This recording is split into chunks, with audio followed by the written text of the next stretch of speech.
The noonday sun beat down on the town of Calico Ridge, flattening colors and drawing long shadows off every nail in every board. Dust hung in the air like memory, slow falling and gold-touched, stirred now and then by the passing of boots or hooves. It was a Monday, the kind of day when nobody expected anything more than heat and habit. But by mid-morning, a crowd had gathered outside the sheriff's office, their murmurs thick with hunger, for spectacle, for judgment, for something to break the stillness. Inside the jail, where it smelled of sweat and scorched iron, she sat with her hands folded in her lap, wrists bound but posture dignified.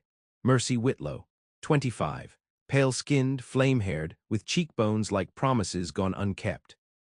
Her dress was torn at the hem and stained down the side with someone else's blood. Her eyes, blue but dimmed by smoke and time, rested on the wall in front of her like she was reading something no one else could see. The charge was murder. The dead man was a rancher's son, bullet through the lung, found sprawled half-naked in the back of the Larkspur saloon. Word said he'd tried to take what he hadn't paid for.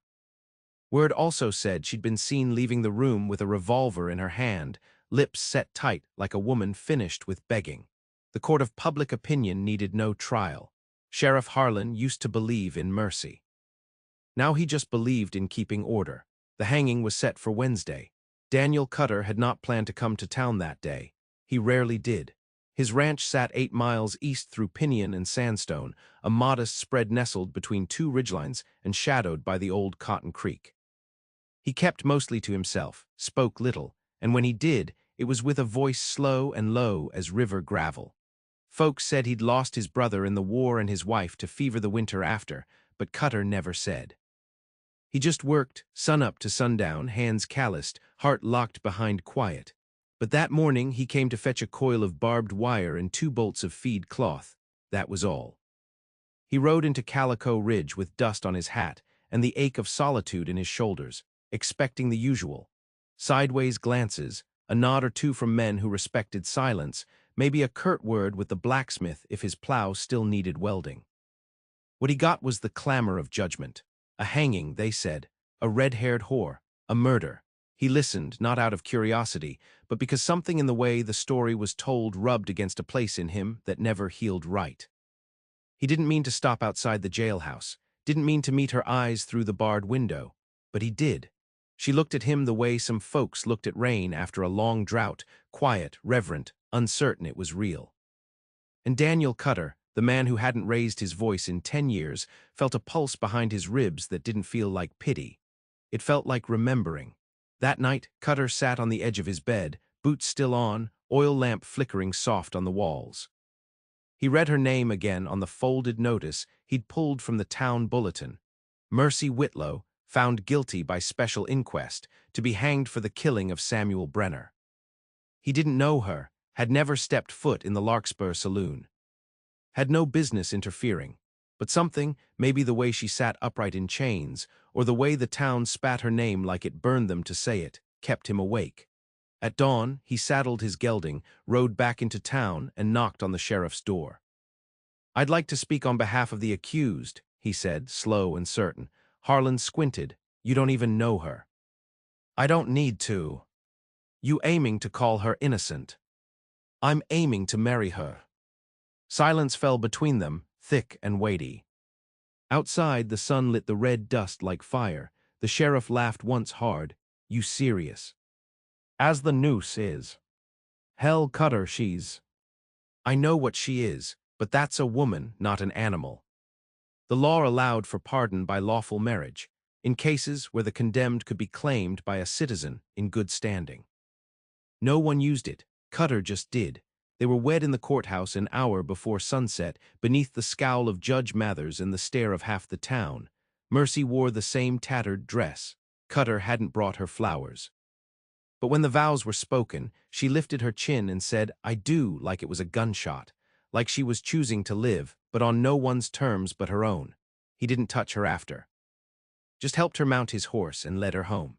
And home, for Mercy Whitlow, who had known only rented rooms and bruised ribs, was a small pine cabin beneath a bluff, with a tin kettle, a garden half-choked with weeds, and a man who spoke little, but made her a bed of clean straw in the loft and left a blanket folded just so. He didn't ask about the killing. She didn't offer. But in the days that followed, as rain crept into the seams of the roof and the wind learned her name, something began to settle between them. Not trust, not yet, but the kind of stillness that meant the shouting part was over. She noticed the way he moved slow near her, like not to startle. He noticed the way she kept her boots by the door, laces loose, as if always ready to run. Neither of them said the word marriage again.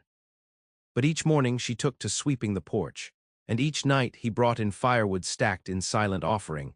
Something was changing, something neither of them had words for, but they would learn, in time. The first snow came early that year, creeping in with the hush of a thief and settling like breath on the hills. Mercy stood on the porch wrapped in one of Cutter's old coats, watching flakes twist and vanish in the smoke rising from the chimney. She hadn't seen snow since Missouri, and not then like this, quiet, untrespassed, unwitnessed by shouting men or broken doors. Inside, Cutter moved with his usual silence, stacking split logs near the hearth, pausing only to shake off the wet from his shoulders. He glanced at her through the window. She didn't look back, but her breath caught when she heard the door creak open and felt the weight of a second blanket draped across her shoulders from behind. "Cold's no respecter of folk," he said, voice low. She turned slightly. "You always bring your wives warm things." He didn't smile, but his voice softened. "You're the first." They didn't speak again that night. She took her supper by the fire, cornbread, stew, a sharp apple she sliced with one of his pocket knives. He mended tack at the table, head bent low, and the silence between them wasn't empty. It had weight.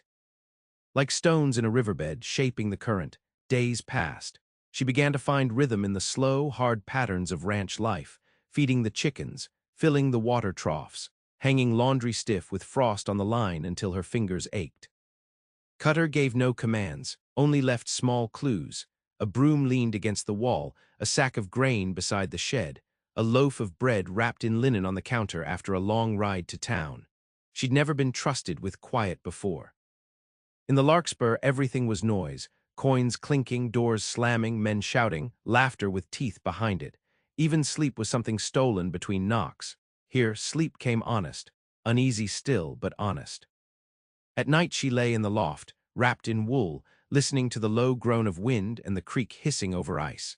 Below her, Cutter slept in the narrow bed he'd built himself. She sometimes imagined the shape of him under those blankets, wide-shouldered, sun-worn, a man who had buried more than he'd shared. She began to wonder what had broken him, and if whatever it was could be mended. The town kept whispering. Cutter heard it on his rare visits, the same glances, same hushed sentences halting as he stepped into the mercantile. The notion of a rancher marrying a saloon girl was scandal enough. That he'd done it to save her from the noose made him either a fool or something worse in their eyes. "You keep her out of sight, Dan?" the blacksmith asked one morning, hammer pausing mid-swing. Cutter looked him in the eye. "She's free to stand where she pleases. She ain't one of us." Cutter's hand tightened on the bridle he was carrying. "Neither am I." He left without buying what he came for. Winter deepened. The creek froze, then thawed again, then froze once more under a moon as sharp and thin as a scythe. One morning, Mercy found a wild dog tangled in barbed wire at the edge of the east pasture. Its leg was mangled, eyes glassy with pain, but it didn't snarl when she knelt beside it. Just watched her, breath shallow, ribs heaving. She didn't call for Cutter. She fetched a knife and a bucket and did what needed doing. When he found her kneeling in blood, hands raw and red, the dog limp across her knees, he didn't ask why she hadn't waited. He just fetched water and wrapped her hands and said, "It's all right, Mercy," like her name was something holy. She didn't cry, but something shifted behind her eyes. That night, he left the ladder to the loft where it was and didn't bank the fire. She came down long after he'd gone still and sat on the floor near the hearth. Just sat. Close enough to feel warmth, close enough to hear his breath. He didn't stir, but she felt the moment he opened his eyes. Neither spoke, but the silence between them changed shape again, less like distance, more like a space being offered. One morning after the thaw, Cutter took her riding. Didn't ask. Just saddled the mare and left it near the porch with a blanket roll and a canteen. She mounted without question. They rode past Cotton Creek, where the runoff sang through broken ice. past the edge of the grazing fields, where the first shoots of grass were peeking shyly through frost-hardened soil. At the base of a rise, he reined in and pointed. There. She followed his gaze, a small plot, fenced in with cedar posts, neat and humble, 3 wooden crosses, one with a carving so faint the sun barely caught it. Eli Cutter, 1864. Your brother, she said, more guess than question. He nodded. And my wife and our daughter. Mercy said nothing for a long time. Then she dismounted, walked to the fence, and stood there with her hand on the wood like it might speak. I don't pray, she said, but I remember things. That's something, I think. He watched her, and the way the wind took her hair, and the way she stood without flinching among ghosts. A woman who had taken life, maybe. But who mourned without shame. She turned back to him. Her eyes weren't soft, but they were open. Thank you, she said, and it wasn't for the ride. Spring would come slow. The thaw was uncertain, the night still cruel. But the ranch no longer felt like a place waiting for something to die. Inside the cabin, 2 mugs sat near the fire. Hers had begun to collect tea stains. His, the nicks of use, 2 places at the table. 2 pairs of boots by the door. And slowly, 2 lives beginning to lean toward each other, not out of need or rescue, but recognition. The peach tree behind the barn bloomed that April, petals pale as breath and scattered on the wind like letters never sent. Mercy touched one as it fell, caught against her sleeve, and felt something loosen in her chest. That morning she had scrubbed the floorboards till her shoulders ached and stitched up the torn hem of one of Cutter's shirts without being asked. Not from obligation, but because she needed her hands to be busy with something that built instead of buried. The snow was gone, save for pockets in the ravine. Birds were back. Swallows darted from the eaves, reckless and certain. The world outside was greening, and she began to see how things here lived by quiet law: plant, mend, water, wait. It was unlike anything she'd ever known. Cutter had spent the week refencing the south pasture. She watched him from the field, the rhythm of his labor steady as tide. Lift, place, hammer, move. He didn't speak unless there was something worth saying. But sometimes now, when she passed close, he'd look up, meet her eyes, and something would pass between them. Not warmth exactly, but presence. She had lived half her life with men who stared at her like a thing to conquer, to consume. Cutter never looked at her that way. He looked like a man noting weather on the horizon, something real, something that mattered. They went into town together for the first time in May. It was a market day, and the street swelled with wagons, horses, church dresses, children loosed from school. Cutter rode ahead, she behind, and when they tethered their horses near the post office, silence fell like a curtain over the street. Men stopped speaking, women stared, a boy dropped a whole bag of flour. Mercy stood straight, chin lifted, eyes forward. She knew how to hold herself in the fire. But Cutter, without looking, stepped close enough that their sleeves touched. He didn't say a word, didn't draw attention, but he was there. And that, in its quiet, was louder than anything. Inside the mercantile, she gathered flour, salt, coffee, and thread. Cutter took the seed he needed. At the counter, the storekeeper, a man with a beard like burnt straw and a mouth full of judgment, looked from her to him and said, "You know, I could have sworn the law was meant for honest folk." Mercy froze. She felt the heat rise up her neck, sharp and bitter. But Cutter only replied, calm as still water, "Then I reckon the law had better get used to mercy." They left without looking back. The storekeeper didn't speak again. The garden began to grow. Her hands, once softened by perfumed water and idle time between appointments, had roughened. Her nails broke. She didn't care. Each morning she took a small knife and walked the rows, beans, squash, tomato, and marked progress with a kind of quiet satisfaction. Growth was never loud, Cutter noticed. He came in one evening with a sack of seed potatoes and a shy, brief comment, "Thought we could try root vegetables next year, if it pleases you." She didn't answer right away, just took the sack and set it on the shelf, then turned. "It pleases me." He didn't smile, but his shoulders lowered a notch, like something let go. One afternoon, she found a book beneath a stack of oil rags in the barn, leather-bound, water-damaged, its pages swollen but legible. Poetry of all things, not the kind she'd been taught to recite for gentlemen with cigars and half-closed eyes, but plain poems, about rivers, dust, the names of birds. She sat on the porch and read one aloud without realizing he was near. He stepped into view, pausing by the fence. "You like that sort of thing?" "It ain't about liking," she said. "It's about hearing something that sounds the way your thoughts feel." He nodded. "Read it again." So she did, and when she looked up he hadn't moved. June brought heat, the kind that rose from the soil in waves, dizzy and thick. Cutter worked shirtless some days, sweat streaking down his back as he drove fence posts and checked cattle for ticks. Mercy learned to ride better, to shoot straighter. She could saddle a horse in 3 minutes, clean a rifle in 2. The strength she'd once used to endure men now helped her shape the life she'd never been allowed. But not all ghosts stay buried. Late one night, she woke with her fists clenched and a scream lodged in her throat. Cutter was already at the base of the ladder, lamp in hand. She met his gaze, breath sharp. It was just a dream. He didn't ask what about, just said, "You want coffee?" She nodded. They drank it on the porch, the night wind warm and full of cricket song. "You think about him?" he asked quietly. "The one you shot?" She took her time. "I don't think about him. I think about what it cost me not to shoot sooner." He said nothing, but after a while he reached over and took her hand, gently, like touching a branch he wasn't sure would bear weight. She didn't pull away. Summer neared and with it haying season. They worked side by side, hauling, raking, bundling, until their hands ached and their backs burned. They spoke more now not of past lives, but of simple things, weather, tools, what the clouds promised. It was a rhythm, and slowly they began to shape a world where their scars were not shame, but story. One night after supper, Cutter stood at the doorway and watched her as she braided her hair. He said, soft and hesitant, "I never aimed to need anyone again." She turned to face him, braid draped over her shoulder.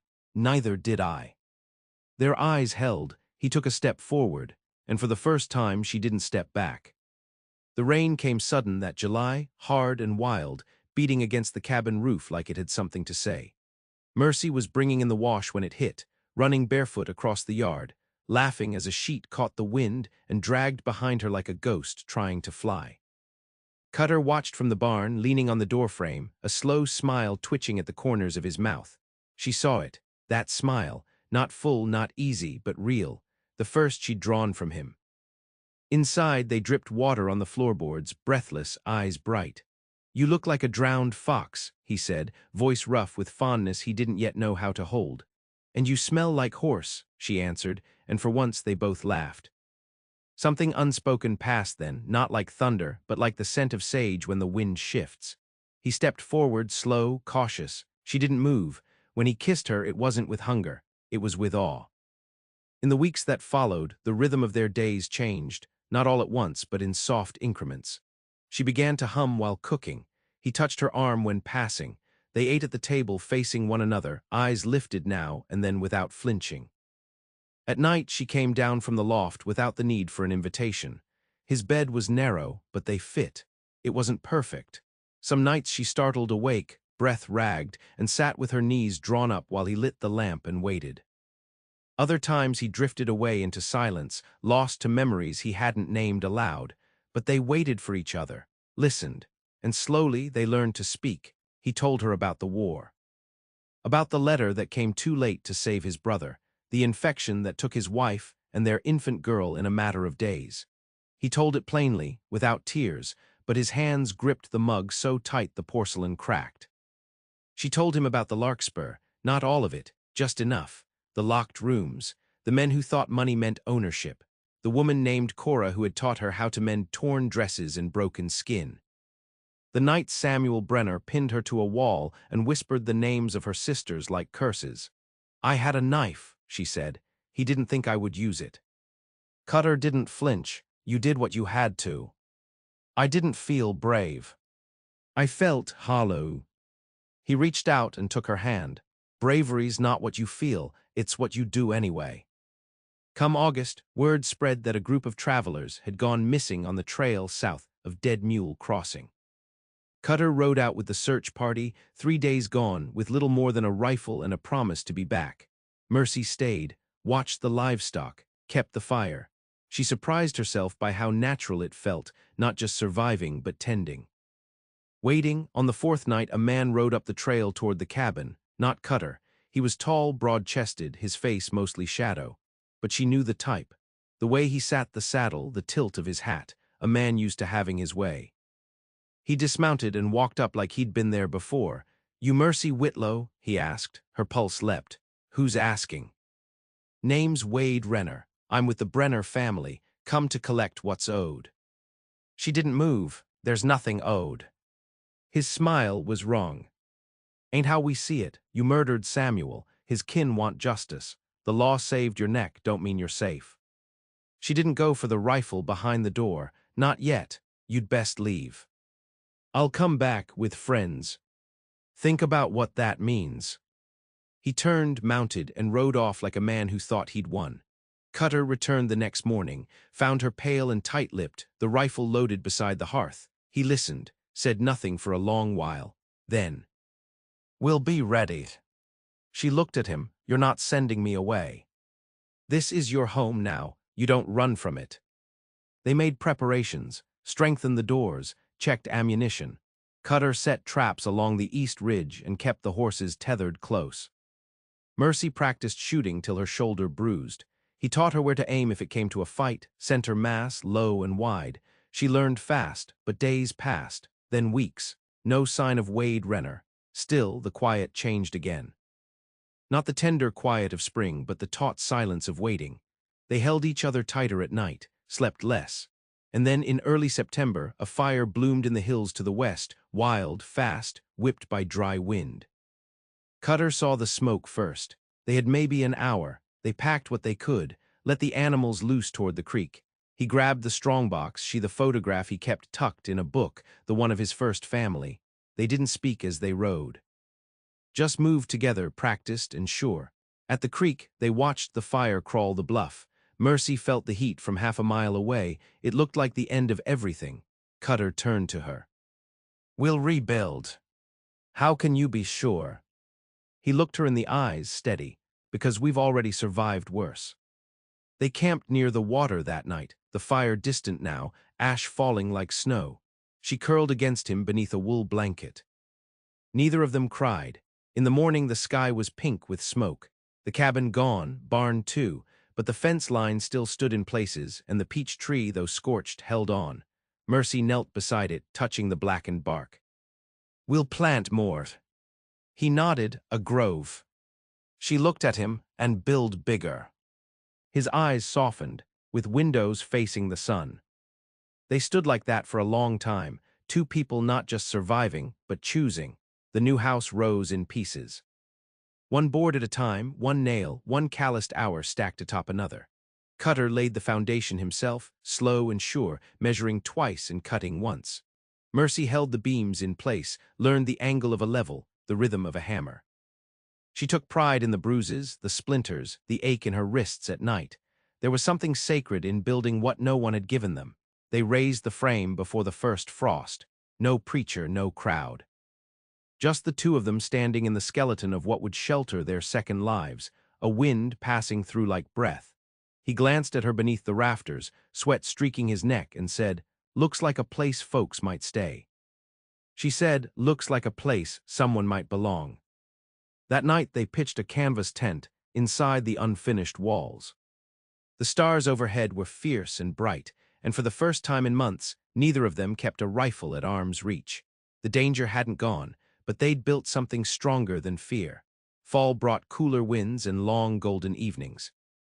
They cleared the land around the new house, planted more than they ever had, rows of turnips, carrots, beans, and a second peach sapling beside the blackened stump of the first.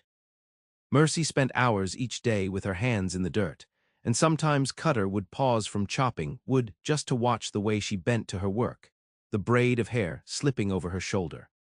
He thought, not for the first time, how easily a woman like her might have disappeared from the world if fate had tilted just slightly different.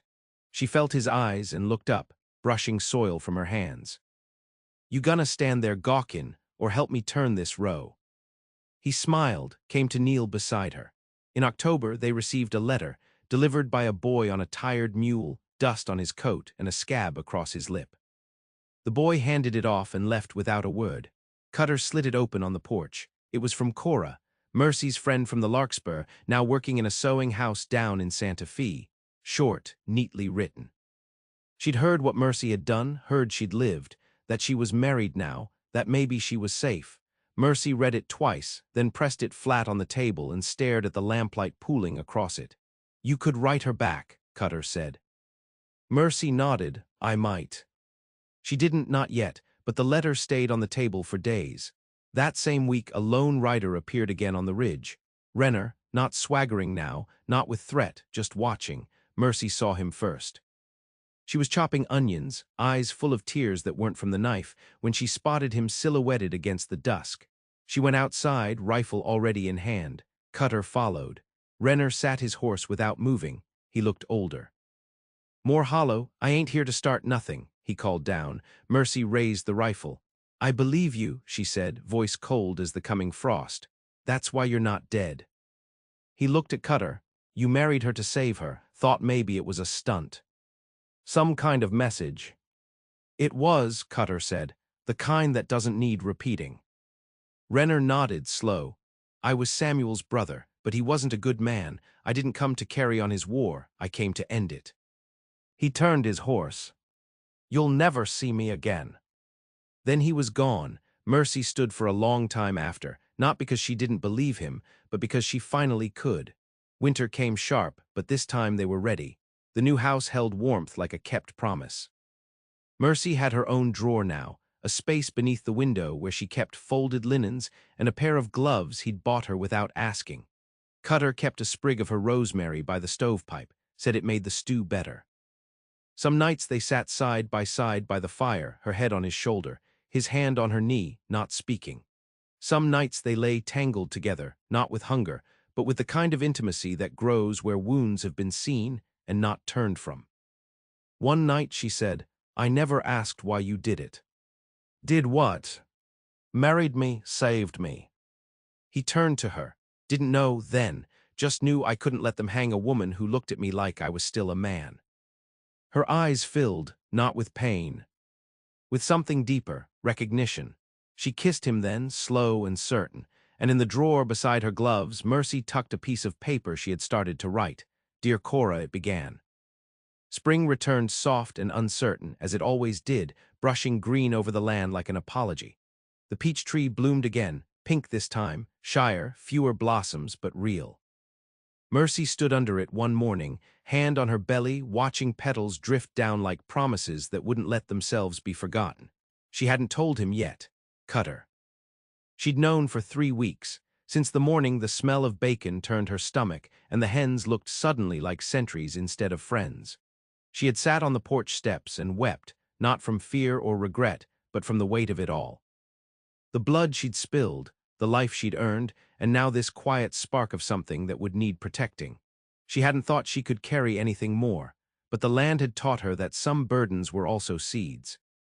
She told him in the field while he was mending fence. His hands stilled at the sound of her voice, and he turned, wire still looped in his fingers. "I'm with child," she said. The wind stirred dry grass. Somewhere a crow called. Cutter took a long breath, not startled, just quiet. He dropped the pliers, walked to her, stood close but didn't touch. "You all right?" She nodded, "I think so." He searched her eyes. "Scared?"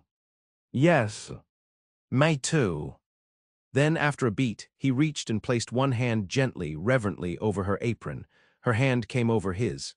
"We'll build something," he said. "Not just a house, a life they won't have to survive." Months passed. The child grew. Mercy changed, not just her body, but the way she moved, the way she watched the sky. She laughed more. She wept over small things, birds hatching in the eaves, a pie burning in the oven. Cutter learned to be nearby without hovering. He brought her cool cloths and dry boots, and once, a wooden carving of a horse he'd shaped with his own hands. "Thought it might be good for little fingers," he said, voice thick. She kept it beside the bed. When labor came, it came like stormlight, fast, brutal, inevitable. Mercy gritted her teeth, sweat on her brow, eyes wide and wild. Cutter stayed with her the whole time, holding her hand, whispering things he never knew he could say, soft, steady, breaking only once when she screamed into the pillow and gripped him like she might fall through the world. The child came just after midnight. A girl. Cutter wept. Mercy held her like a lantern in the dark. They named her Grace. The weeks that followed were the slowest, brightest of Mercy's life. The baby cried, of course. And Cutter fumbled, swaddling her like he was learning to hold smoke, but they did it together. Bleary-eyed, aching, transformed, Grace had his eyes, her mother's mouth, a grip like a promise. One night Mercy sat rocking her beside the fire, Cutter's arm around her shoulders, the house still with peace. The kind of peace you don't get from quiet alone, but from having come through fire and not been consumed. "She'll never know what we came from," she whispered. "She'll know what we made," he said. They stayed like that, not speaking. The kind of silence that needed no words. Years passed. The orchard grew, 4 trees now, 2 more saplings coming up strong. Mercy taught Grace how to braid, how to spot a lie in a man's eyes. Cutter taught her how to ride, how to track deer, how to build something steady and good with your bare hands. They rarely went into town, but when they did, people had stopped staring. A few even tipped their hats. Some folks had left Calico Ridge, others had changed, or maybe it was Mercy who'd changed and the rest just reflected it back. Cora came once traveling by stage, stayed a whole week. They sat late into the night on the porch, their voices low, laughter threaded with sorrow, stitched with survival. "She yours?" Cora asked, watching Grace chase chickens barefoot in the dust. Mercy nodded. "Ours." Cora smiled and for the first time in decades looked young again. The scars never vanished, not from Mercy's hands or from Cutter's quiet. But neither did they fester. They were part of the story, not the end, just the beginning. And in that wide land, beneath the hush of stars and wind and firelight, a woman once condemned and a man once hollow raised a life together, not out of mercy, but out of grace. Hard won, hard kept, and wholly, entirely theirs.